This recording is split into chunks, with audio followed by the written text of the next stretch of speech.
저희 집은 지난 주일이 어머니 생신이셨어요.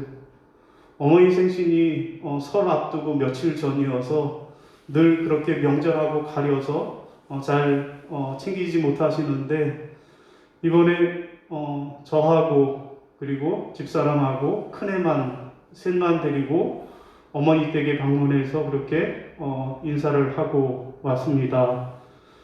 그리고 저희 동생 가족이 설 명절에 어머니 댁 찾아뵙고 인사하는 것으로 그렇게 설 명절을 나누어서 보냈습니다. 저도 오래 살지 않았지만 설 명절을 이렇게 보낸 기억은 처음인 것 같습니다. 여러분, 이렇게 어쨌든 새해가 밝았습니다. 여러분, 신축년 새해가 밝았는데 어떻게 사랑하는 사람들과 사랑하는 가족들과 새해 덕담은 나누셨는지 모르겠습니다.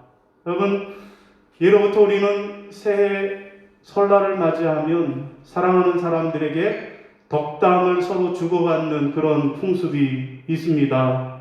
여러분, 그런데 덕담도 그냥 하는 것이 아니고 덕담을 나눌 때는 세 가지의 특징이 있다 그래요.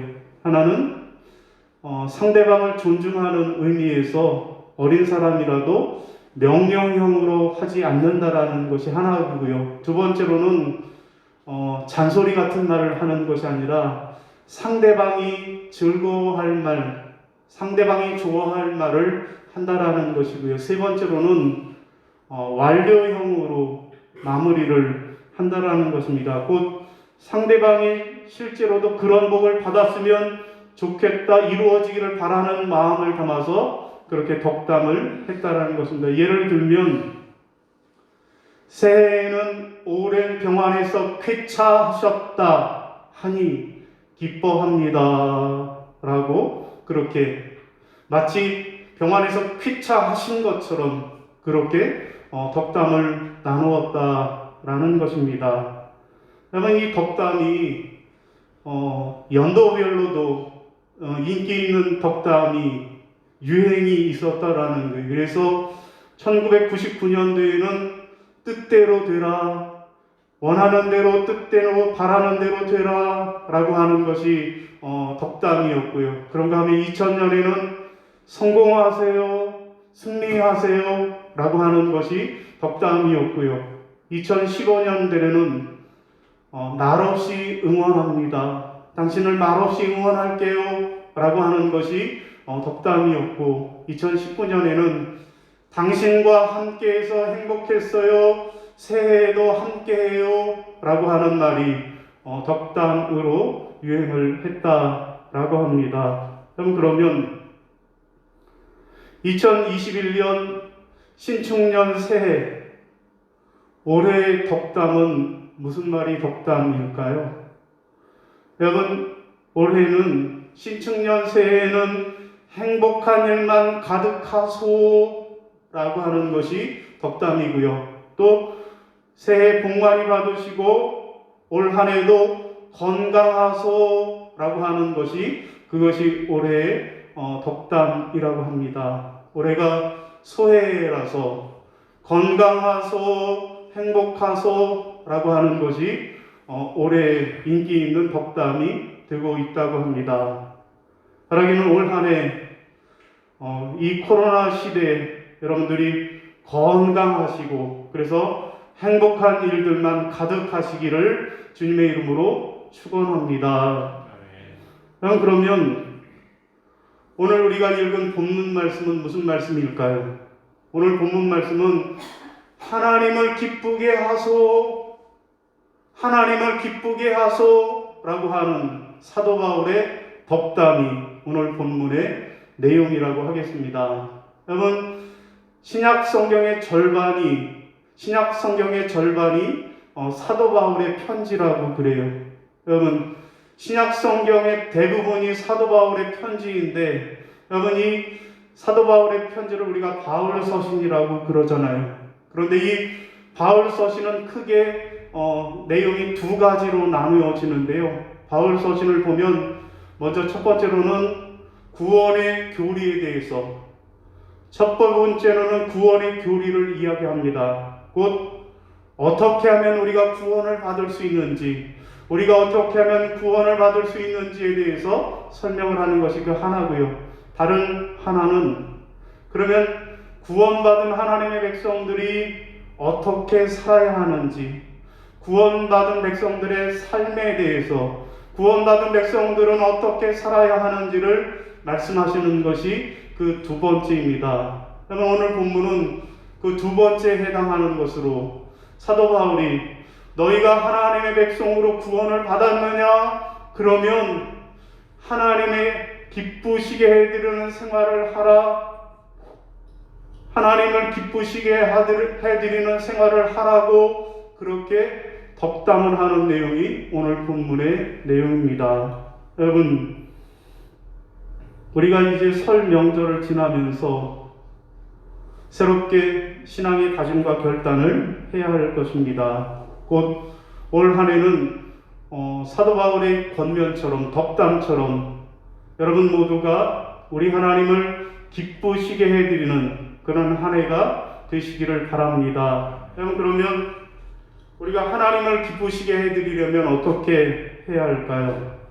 자, 첫 번째로는 하나님이 기뻐하실 인격을 갖추어야만 하겠습니다. 따라해 보겠습니다. 하나님이 기뻐하실 인격을 갖춰야 합니다. 하나님이 기뻐하실 인격을 갖춰야 합니다. 자, 우리 9절 시작. 그런즉 우리는 몸으로 있든지 떠나 있든지 주를 기쁘시게 하는 자가 되기를 힘쓰노라. 아멘. 여러분, 부모에게 가장 큰 기쁨은 자녀를 키우는 기쁨일 것입니다. 여러분, 그러면 부모들이 자녀에게 바라는 것 무엇이 있을까요? 부모가 자녀에게 바라는 것은 무엇일까요?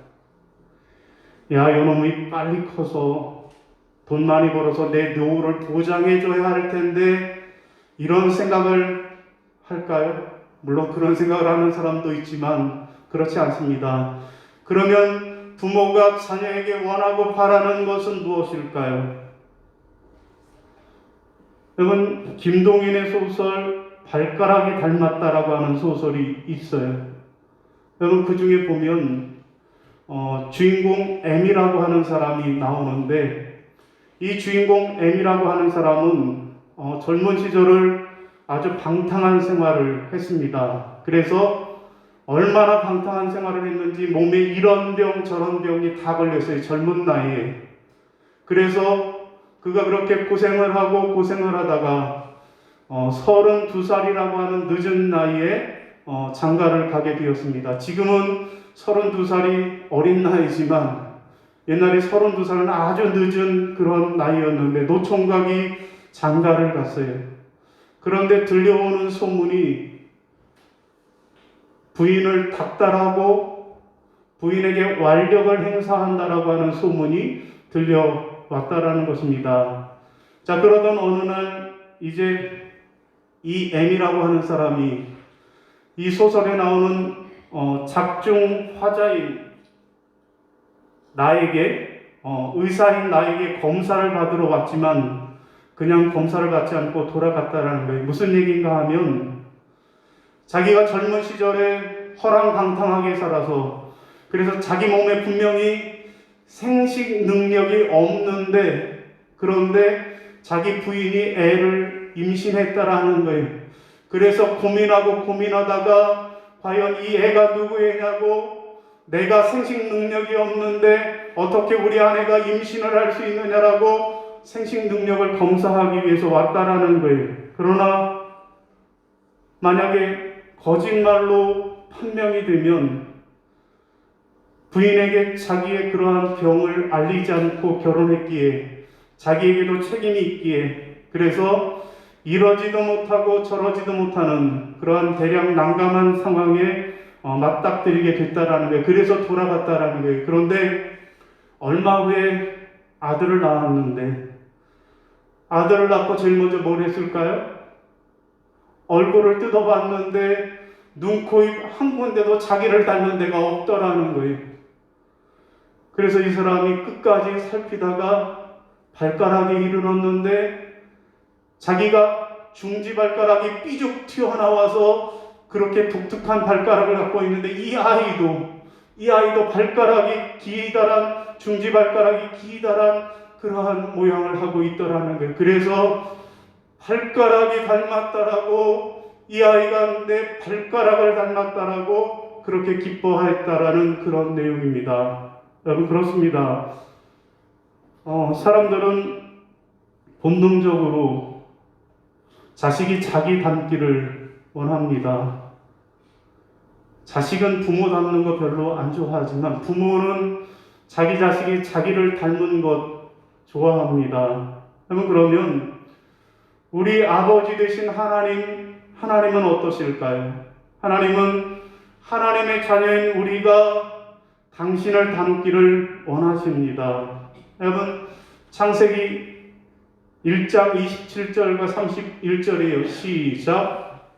하나님이 자기 형상 곧 하나님의 형상대로 사람을 창조하시되 남자와 여자를 창조하시고 하나님이 지으신 그 모든 것을 보시기에 심히 좋았더라. 저녁이 되고 아침이 되니 이는 여섯째 날이니라. 아멘. 그러면 하나님이 사람을 창조하시는데 당신의 형상대로 하나님의 형상대로 창조하셨다라는 게 곧 하나님을 닮게 창조하셨다라는 거예요. 그리고 어떻게 하셨습니까? 심히 좋았더라. 심히 기뻐하셨습니다. 그렇습니다.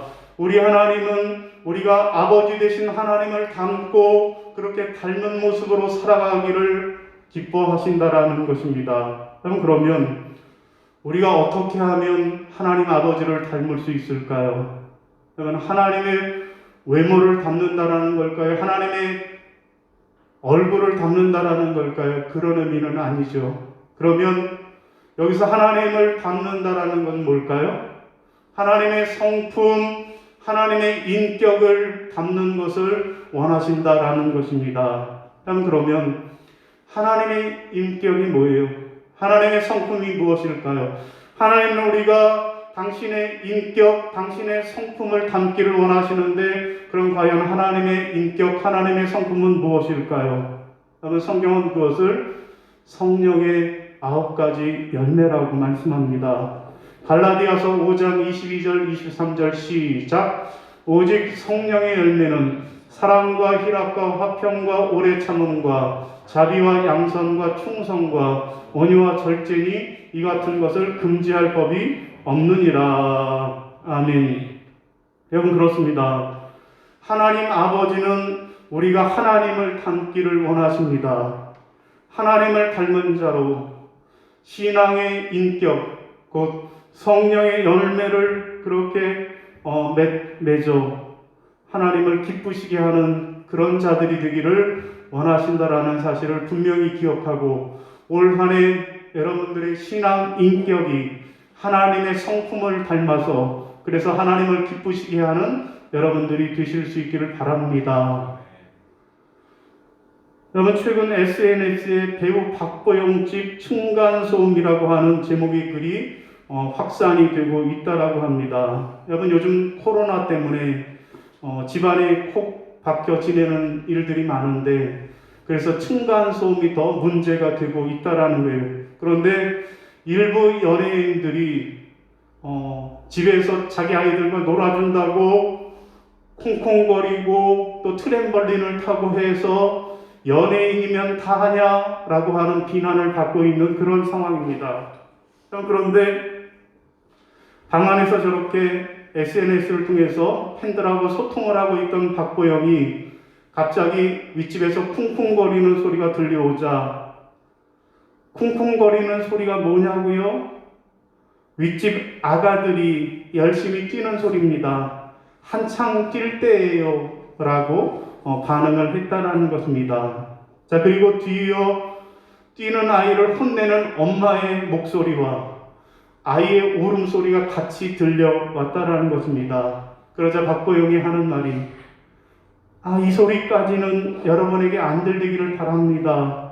어떻게 들리나요? 라고 걱정을 했다라는 거예요.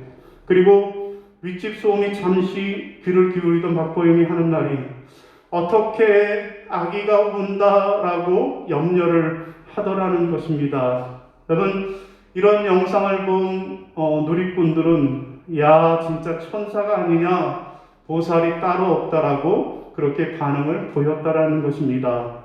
그렇습니다. 팬들은 배우의 인기보다는 그 사람의 인성을 더 보고 있다는 것입니다. 그런가 하면 요즘 여자 프로 배구에서도 인성 문제가 발생을 했습니다.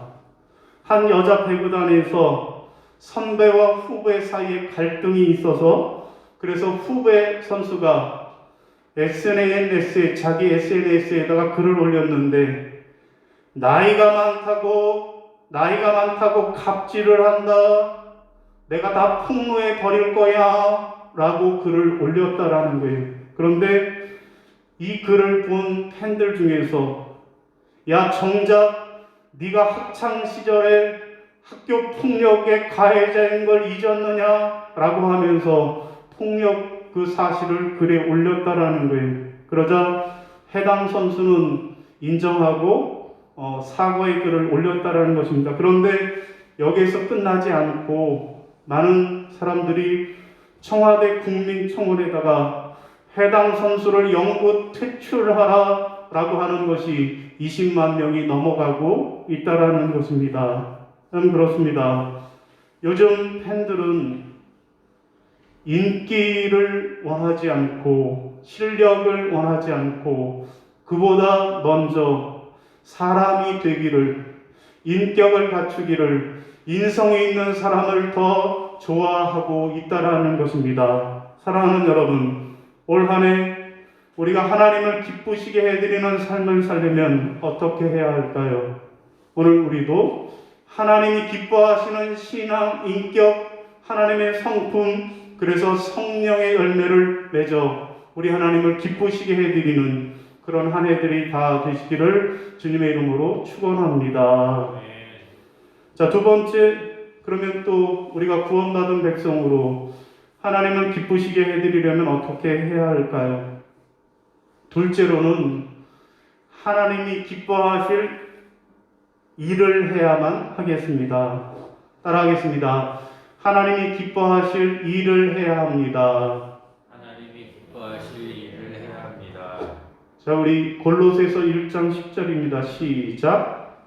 주께 합당하게 행하여 범사에 기쁘시게 하고 모든 선한 일에 열매를 맺게 하시며 하나님을 아는 것에 자라게 하시고. 아멘.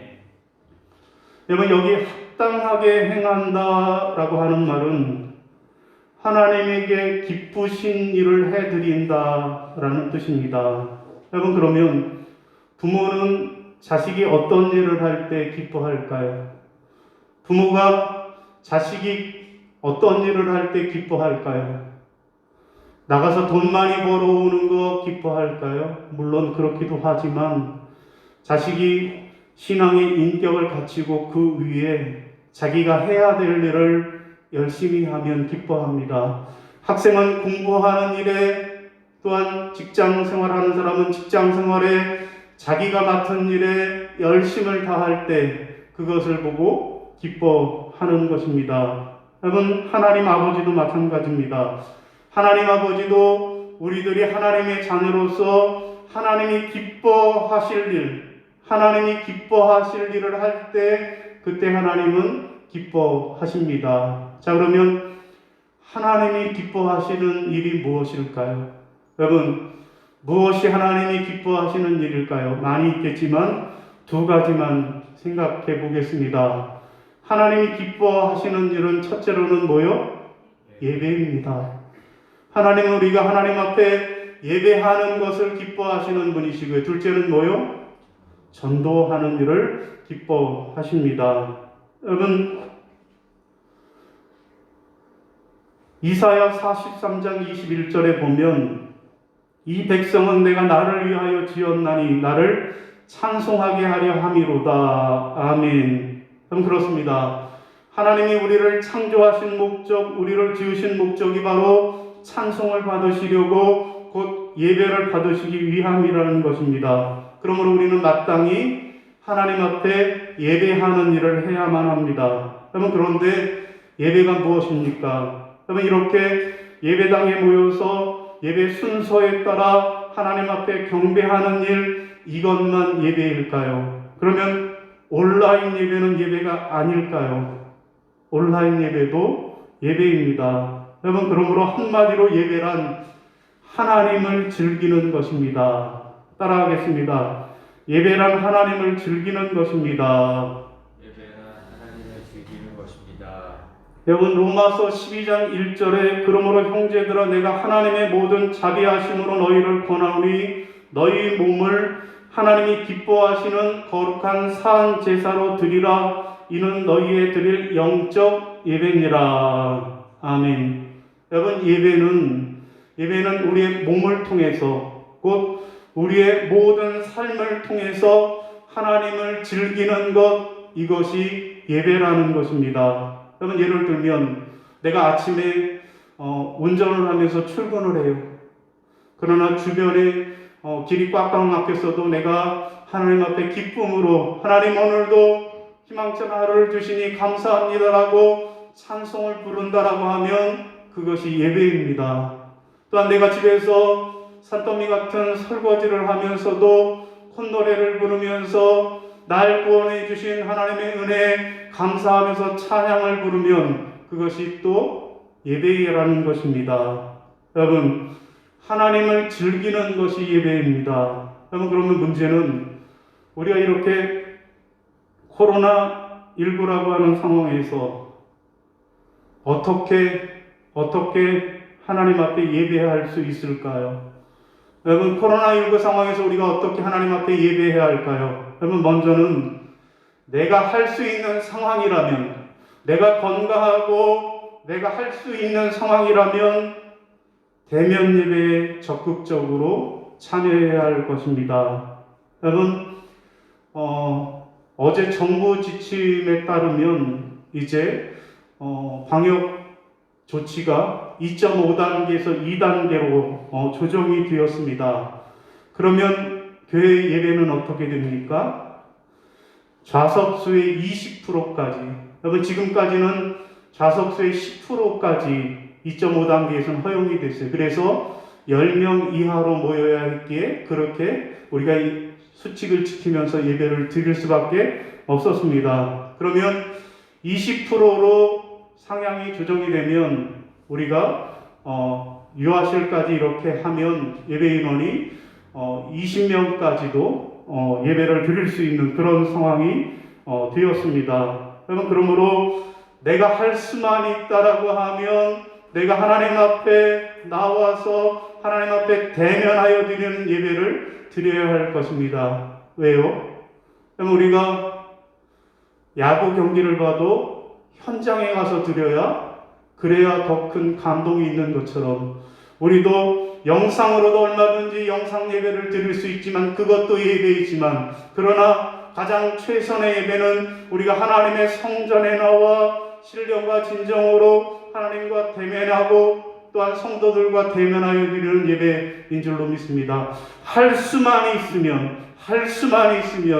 대면 예배에 적극 참여하시기를 바랍니다. 자, 다음으로 그러면 우리가 이렇게 모여서 예배하지 못하는 상황이라면 2.5단계, 3단계로 상향이 된다면 어떻게 해야 할까요? 온라인 예배에 적극 참여해야만 하겠습니다. 그런데 가만히 보니까 온라인 예배를 드리는 분들은 어떻게 드리는가 봤더니 영상만 켜놓고 딴 일을 하는 분들도 있다 그래요. 영상만 켜놓고 나는 딴 일을 하는 사람들이 있다 그래요. 여러분, 비록 우리가 몸은 성전에 없지만 내가 하나님 앞에 예배하는 그 마음과 그 신령과 진정으로 하나님 앞에 예배해야 할 것입니다. 그럴 때 하나님은 우리를 기뻐하실 줄로 믿습니다. 예배를 통해서 하나님을 기쁘시게 해드려야 하고요. 두 번째로는 하나님이 기뻐하시는 일은 전도입니다.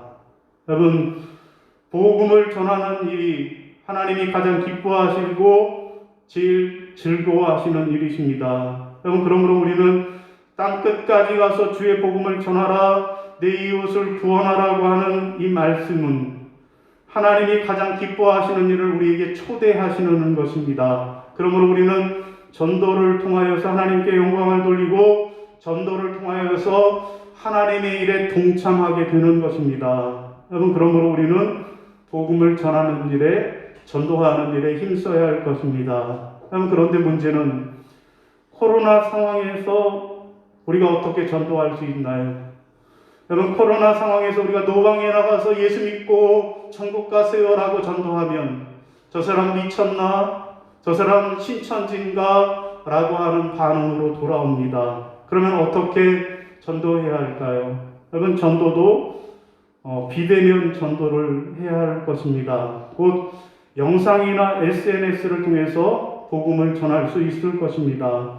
여러분, 우리는 해마다 이제 부활절을 앞두고 전도 대상자를 작정하고 그들의 이름을 불러 기도해 왔습니다.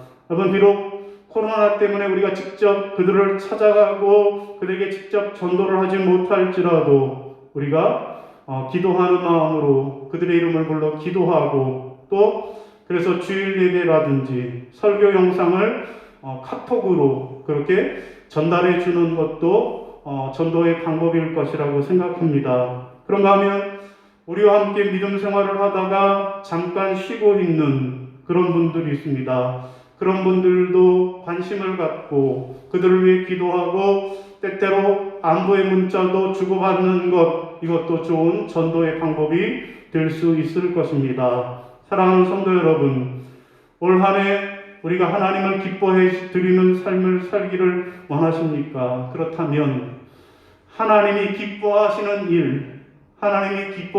일, 곧 우리가 예배하는 일과 전도하는 일에 애쓰고 힘쓰는 그런 한 해가 되시기를 주님의 이름으로 부탁을 드립니다.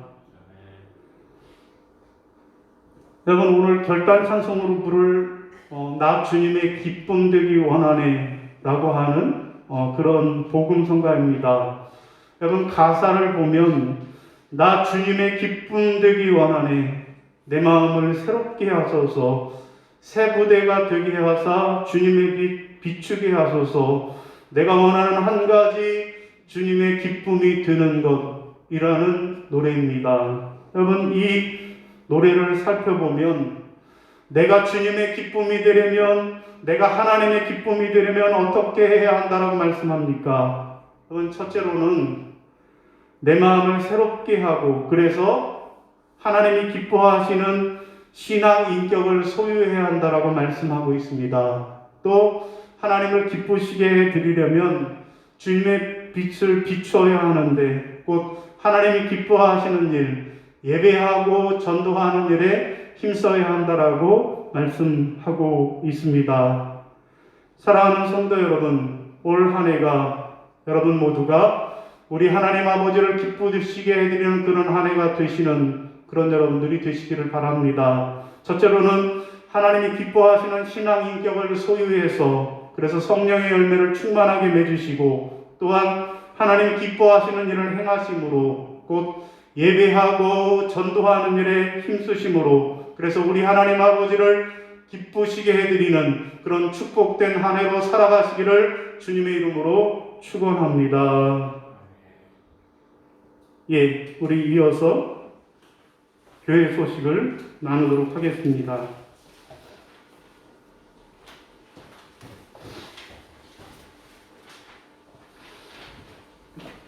예, 오늘은 주일헌절 6째 주일입니다. 다음 주일 예배는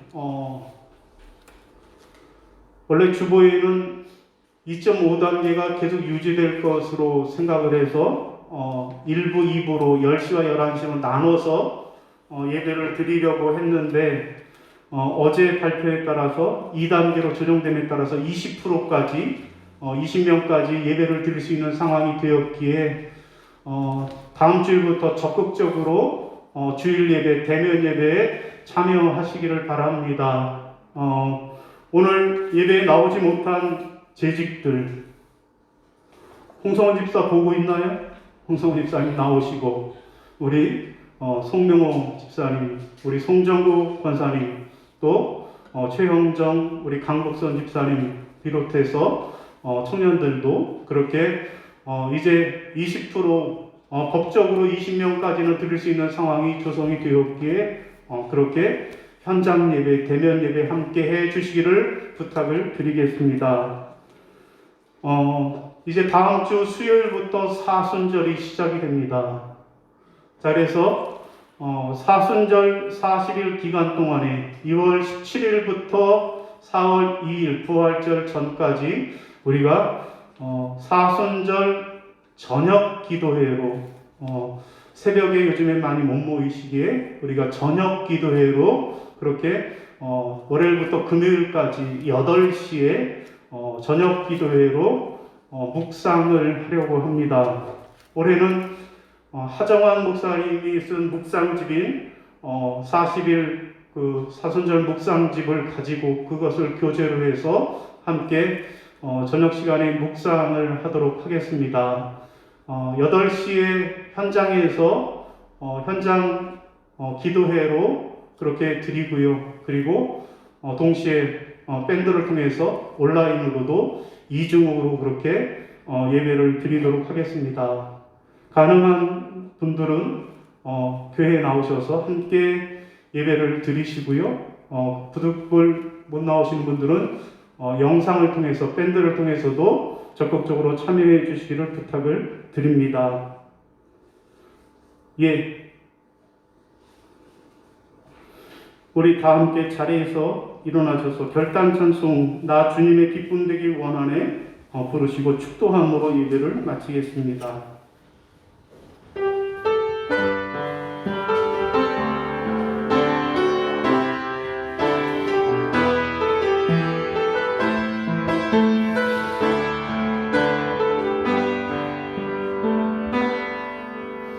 나 주님의 기쁨 되기 원하네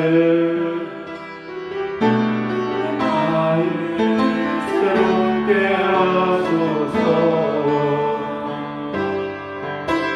새롭게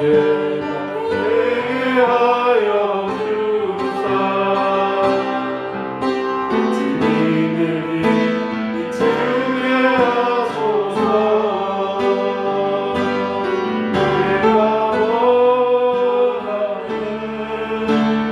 한 가지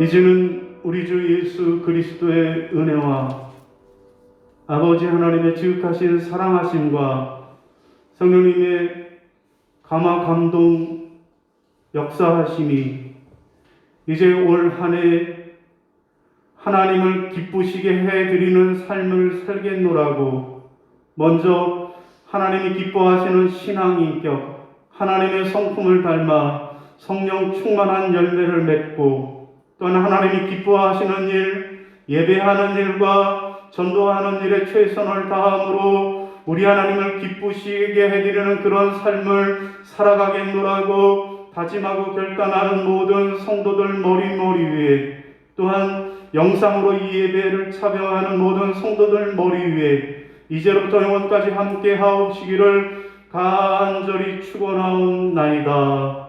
아멘.